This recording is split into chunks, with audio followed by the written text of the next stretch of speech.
L'Assemblée nationale de Côte d'Ivoire a abrité du 25 au 28 avril 2023 la première réunion du comité exécutif de l'Association des commissions de finances des parlements des pays de l'Afrique de l'Ouest, OAAPAC. Cette rencontre a enregistré la participation d'une soixantaine de parlementaires issus de 13 commissions des finances de pays membres de la OAAPAC, à savoir le Bénin, le Burkina Faso, les deux chambres du Parlement ivoirien, la Gambie, le Ghana, la Guinée, le Mali, le Niger, le Sénégal, le Togo, ainsi que le Parlement de la CEDEAO et du représentant de l'Afropac venu du Malawi. Présidant la cérémonie d'ouverture au nom du président de l'Assemblée nationale de Côte d'Ivoire, M. Adama Bictogo, l'honorable Émile Guiriot-Oulou, président de la Commission de la recherche, de la science, de la technologie et de l'environnement de l'Assemblée nationale de Côte d'Ivoire, a traduit les grandes attentes du président Adama Bictogo et de l'ensemble des parlementaires africains de cette assise du comité exécutif de la OAAPAC.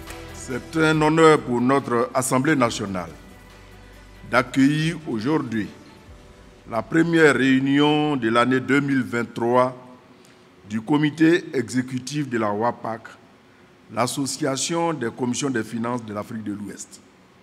La vision du président de l'Assemblée nationale est incontestablement adossée à une politique d'ouverture et de rassemblement des députés autour de valeurs citoyennes et républicaines.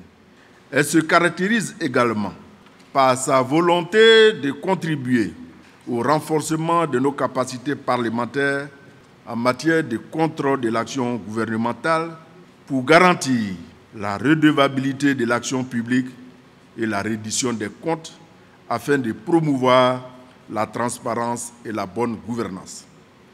Votre association, la OAAPAC, a un grand rôle à jouer en termes de sensibilisation et d'objecteurs de conscience pour s'assurer que chaque commission joue pleinement sa partition dans le contrôle de la bonne gestion des deniers publics.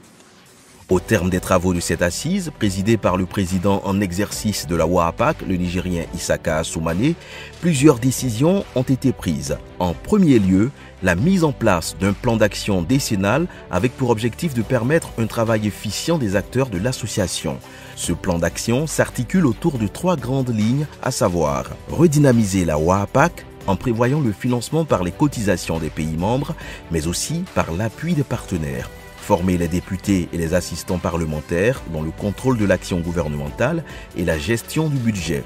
Implémenter un manuel de procédure de vote du budget qui devrait permettre d'harmoniser toutes les actions des commissions de finances de la sous-région. Une autre décision du comité exécutif a porté sur la fixation de la date de la prochaine Assemblée générale de la OAAPAC. Celle-ci, la 9e du genre, se tiendra en août 2023 au Bénin. Le comité exécutif a aussi décidé de renforcer la collaboration entre les différents comités d'audit public de la région pour améliorer la gouvernance financière et renforcer la reddition de comptes. L'objectif, c'est d'avoir des députés dans toute la zone de la CEDEAO capables de comprendre comment examiner, comment contrôler, comment vérifier l'action gouvernementale, la gestion budgétaire et la bonne gouvernance des finances publiques. Le OAAPAC aura sur 10 années un travail de fond à faire sur la formation des députés, sur bien sûr la formation des assistants, comme venait de le dire le président, et sur les manuels de procédure de vote du budget. En marge des travaux de cette assise, les membres du comité exécutif de la OAAPAC ont été reçus par plusieurs institutions de la République de Côte d'Ivoire. Rappelons que la OAAPAC a été créée en février 2009 au Ghana.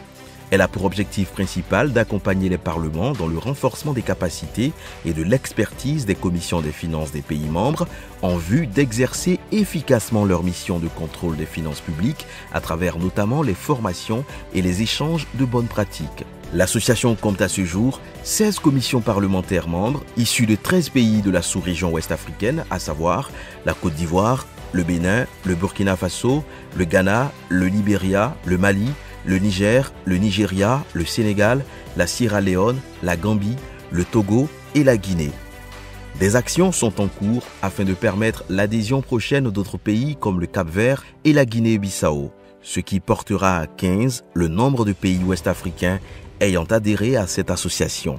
La tenue de cette réunion du comité exécutif de la WAAPAC à l'Assemblée nationale de Côte d'Ivoire, quelques semaines après la conférence des présidents d'assemblée et de section de la région Afrique de l'APF, démontre encore une fois que la Côte d'Ivoire a repris toute sa place au sein des assemblées interparlementaires, tant au niveau régional qu'à l'international, grâce aux actions de diplomatie parlementaire engagées par M. Adama Bictogo, président de l'Assemblée nationale de Côte d'Ivoire. Nous sommes très satisfaits. Vous savez qu'un point fondamental a été adopté même ce jour, celui de l'élaboration future d'un plan stratégique pour l'association. Ce serait un nouveau départ donc, pour la WAAPAC.